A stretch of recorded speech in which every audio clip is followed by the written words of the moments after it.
It is an ideology which came out of the Arabian desert about 300 years ago in the early 1700s. There was this preacher of a fire and hell and evil who said that we have to reform Islam, we have to go back to the basics. And the way he went back to the basics is saying that all the traditions, all the improvements or whatever, which have been made to Islam in those last 1,100 years, they are illegal. They are to be abolished. So we've got to scrap everything. Yes, scrap everything.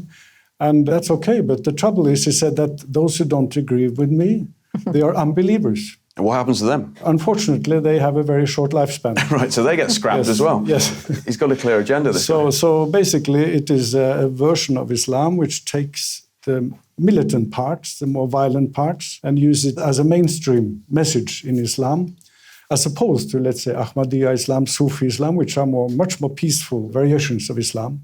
And he takes this very violent parts and says, this is Islam. If you don't believe me, you're an unbeliever. That's the basic message. And also, if you don't believe me, I will hate you. So it is, I think we can say, an ideology of hate against unbelievers. And from hate, of course, you can go very easily to terrorism.